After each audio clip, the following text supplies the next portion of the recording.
Hi, I'm back and welcome to another Rate My Portfolio. It's been a while, but today I'm going to be reviewing Aapo Soukkio's portfolio. Now, Aapo is a 25-year-old IT technician from Finland, and he sent me his portfolio to review today. For those of you that don't know me or have just stumbled across this video, my name's James and I'm a qualified, experienced digital marketer, and I've been working in marketing for a good number of years now. But I'm also a JavaScript developer. And when I get a front-end developer portfolio, like the one that's been put in front of me today from Aapo, I will always jump at the opportunity to take advantage and review it, because I get to learn something, and hopefully you guys and girls watching this might be able to take something away as well. Now, like every review that I do, it's my opinion. However, it is based on a number of years within the industry, but also I've worked in digital recruitment, and I know what people look for when they look at portfolios, especially hiring managers. They can be tricky people to deal with in regards to their time because they have little of it. You've probably heard this a lot, but it's the truth. And I want to help you to actually improve the quality of portfolio that you have. Let's crack on with Aapo's portfolio. I'm looking forward to look at this because normally I don't check out the full spec or the full scope of the portfolio, which I haven't done. Right, I'm going to put my glasses on because I'm at that age where, things close up get blurry. So it's a fact of life, isn't it, I suppose. So let's have a look at this portfolio. Okay, Aapo, what have we got? Well, first of all, when I review portfolios, those that watch my videos in the past know that I always like to start from the top left, going down all the way to the bottom right. It's just something that I've developed doing over the years. And I normally start there because that's where typically you get the branding and the information of the person that has created the portfolio. So if we can see straight away that Aapo has a sort of a logo, a little bit of a branding sort of image going on here, and then going across from there we have the navigation elements, and then we have the social media elements and a hire now button, call to action, and then we have a WebGL or a 3D or a sort of generated graphic here, and on the left hand side we have his H1, his content, and another call to action to take further down. And we'll explore this in a second. I just want to quickly scroll down. We've got more information here about Aapo taken from his CV, and we also have some interactive elements on the page, which we'll explore a bit later on. And of course, we can see where Aapo's from and a contact me section here on the home page. Let's look at this now in more detail, and we'll go through each page, particularly the projects, because this is why I'm doing it. The projects are key to a successful portfolio execution. So let's have a look. Right. First of all, the thing I'm looking at here is the rendered graphic. Imaginative, ambitious programmer, development and software design, about me. The first thing I was drawn to was that graphic. And I think with this graphic, it's really interesting, but I'm not exactly sure already what it is that's going on here. Are you telling me that you are good at 3D rendering, 3D design? What's the reason for you putting this in here? I like it because I do like it because it's different, but I need some context behind it. Are you telling me that you are good with WebGL graphics and you can do this sort of stuff, or have you just pulled this from a library because it looks a little bit like you?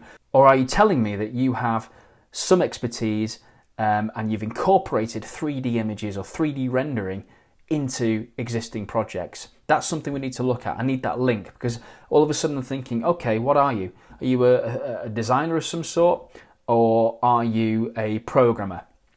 And I'm being a bit sort of, a bit nitpicky here, but that's the first thing that comes to mind. Okay, so about me. We get a call to action to about me, which takes me to the about section. I'm not going to click that just yet. I just want to scroll down below the fold. Okay. And it says here, Aapo has a remarkable talent for tackling complex problems. Right, I like that. This is good. I haven't seen a lot of this in portfolios whereby people are taking quotes or some kind of review or testimonial for a portfolio and put it on the homepage. The thing that I want to know is, though, who said this? That would be really good. Who actually said this? Because that would back up. It's almost like social proofing, wouldn't it? And you can download the CV as well, which I will check out in a minute. Great, okay. Again, we have another rendered image. I'm not sure what this is or what this brings to the table here. Why? Why is this here? We'll explore again further. Right, I get it. I'm clicking on them. So full stack, WebGL completed, see your work. That's taking you to the portfolio. Web design, I'm guessing that's taking you to the, no, it's taking me to the projects, development.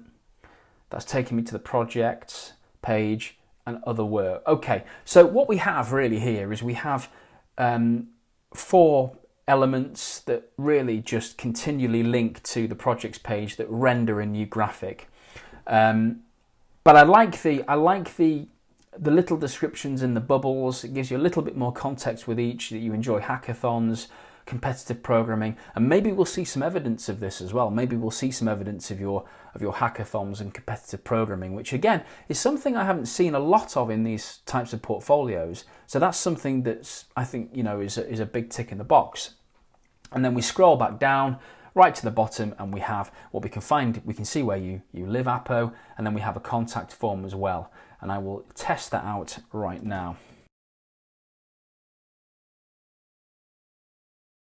Good, so I've sent the message off and I've been told my message will be sent. Aapo will get back to me soon.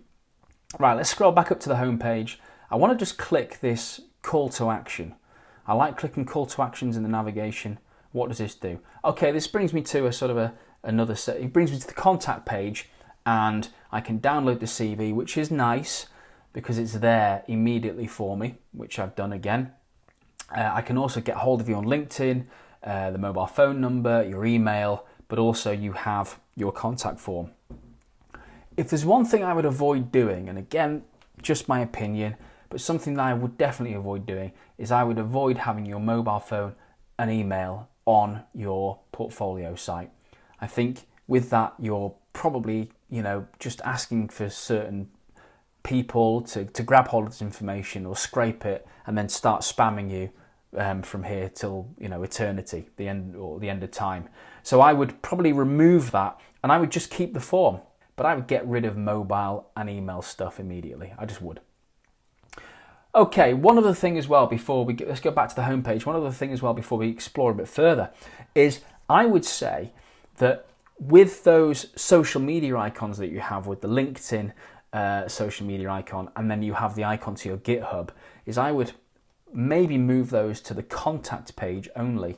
Because really what you don't want is you don't want a hiring manager to click on the LinkedIn profile and then come to your LinkedIn profile and then get distracted from looking at your portfolio.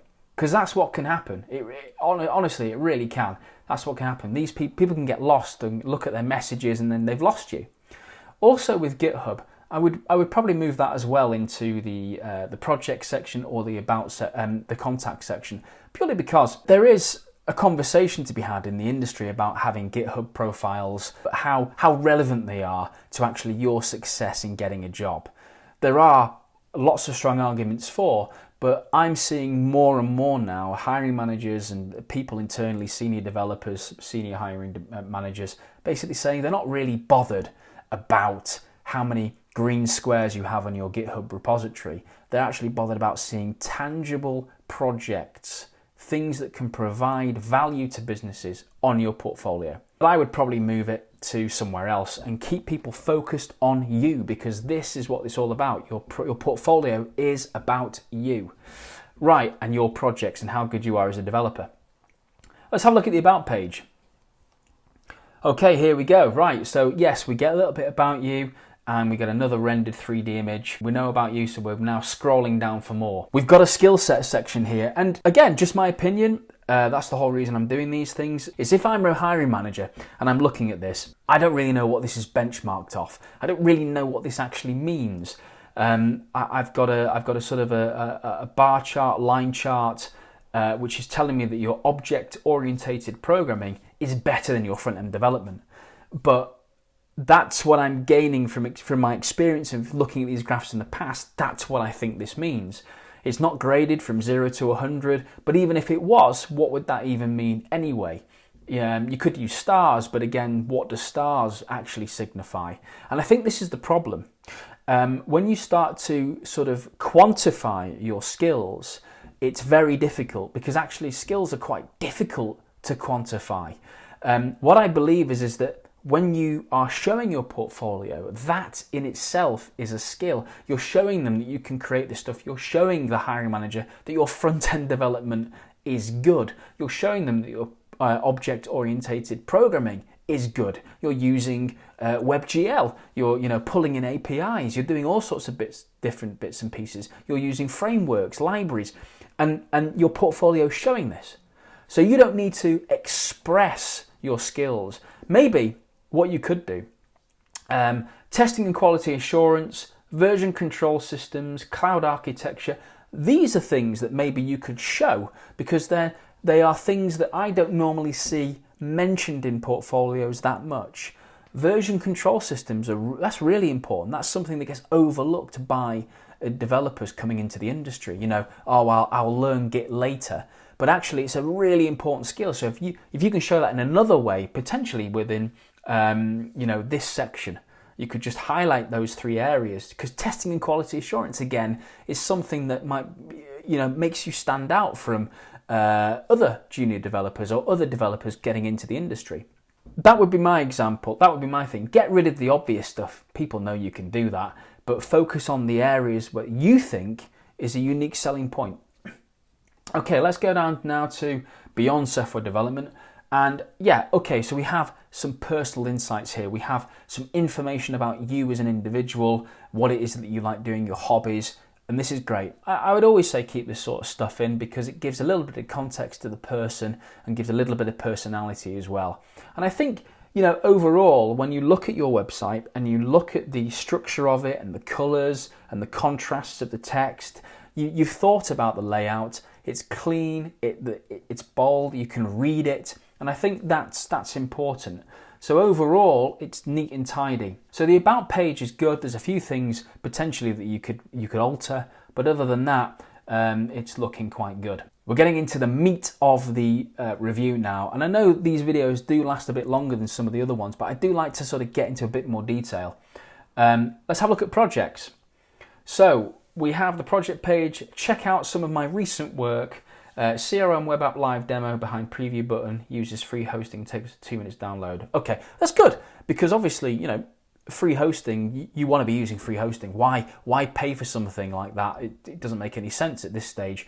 And you've given me a warning, and I'm going to expect that, and that's normal. These things happen. I'm excited to see what you've done here. You've got 8 projects. Let me just have a quick look over them.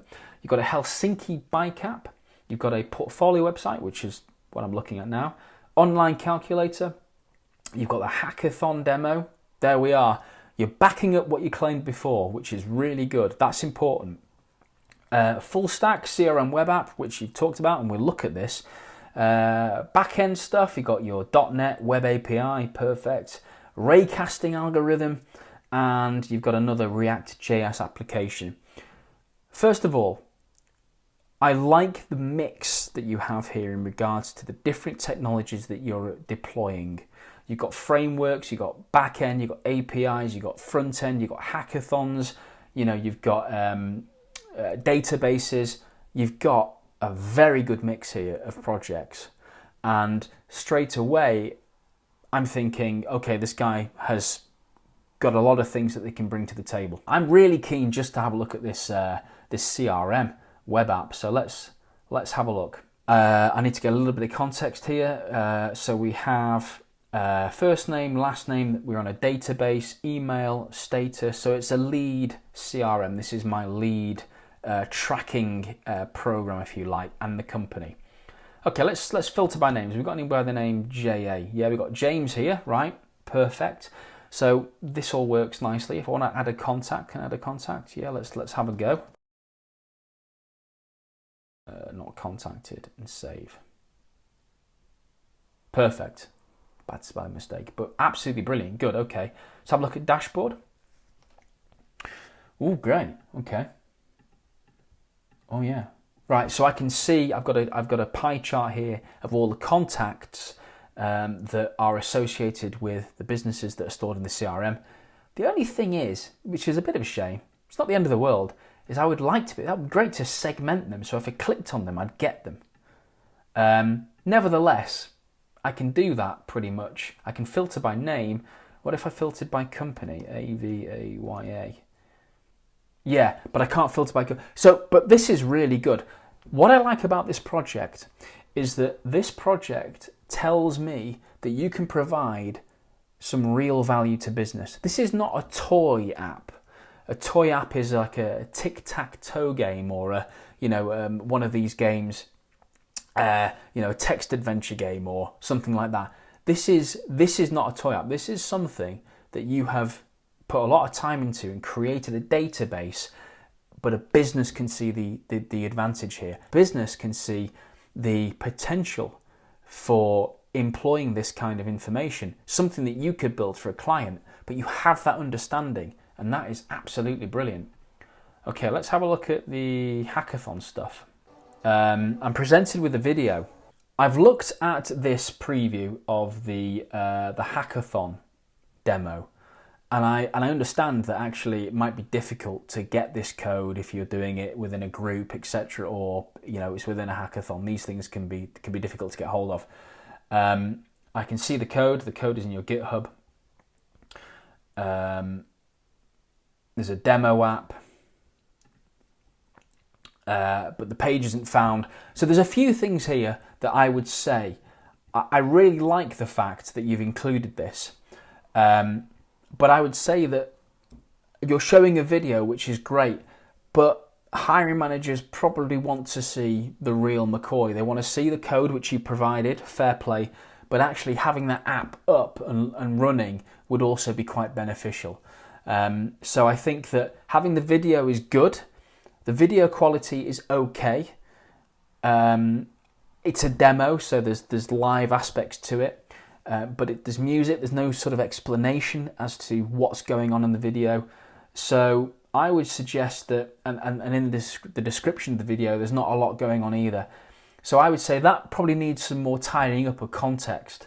You do provide a good README document in GitHub, which gives me some more context. But as I said, the actual demo app no longer exists. I get a 404 when I click on it. So I would say with these types of things, these are things that can just sort of trip you up a little bit with hiring managers. They might think that the polish is not there, whereas really, you've got a lot of things going for you here. Let's have a look at calculator. Let's translate it to English because my Finnish is terrible. Okay, I like this. Immediately, with calculator apps, a lot of people say they're just toy apps. But there's a lot of stuff going on in a calculator app to build. Again, just like if you were to have a marketing project, you have iterated over this and you've actually created something which is quite tangible, quite valuable, should I say, for businesses. Because not only do you have the basic calculator, but you also have percentage calculator, geometry calculations, VAT calculator, which actually is a really good idea. And then just normal calculator, let's have a look here, 12 times 3 is 36, perfect. It's smart, it's smooth, I get to navigate around it on the left-hand side, very impressive, very useful, again, something that potential employers can see the sets of skills that you can bring and the calculations and the technical ability that you can bring to the business. Full stack. Okay, code not available. If it's not available, I'd probably get rid of it. Preview, Helsinki bike app. Another video. And I'm seeing lots of stuff in the video, but you need actual evidence with this. The video is great, I could watch a video, but I need to see an actual app. I want to be able to play with it on the screen. Yes, I get the code. Let's have a look here, the original app. So I'm having to go through to another GitHub repository.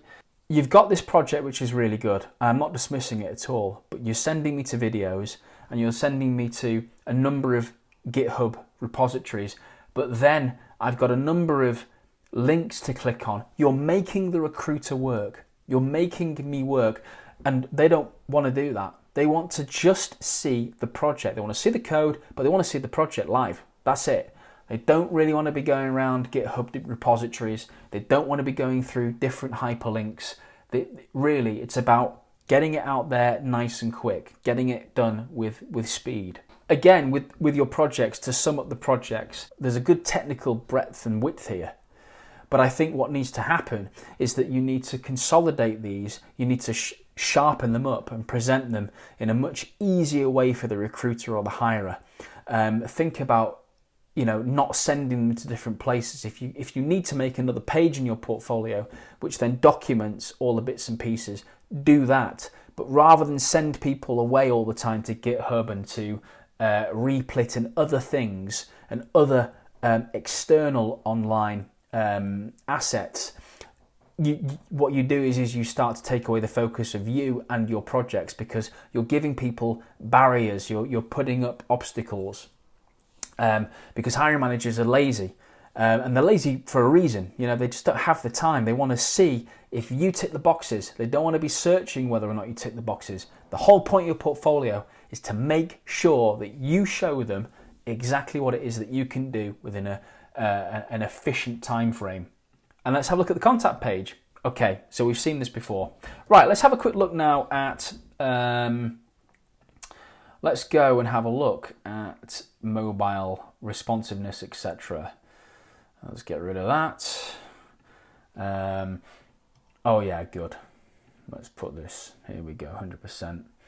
Okay, so I'm looking now using the developer tools, and I'm just looking at the mobile responsiveness of your portfolio.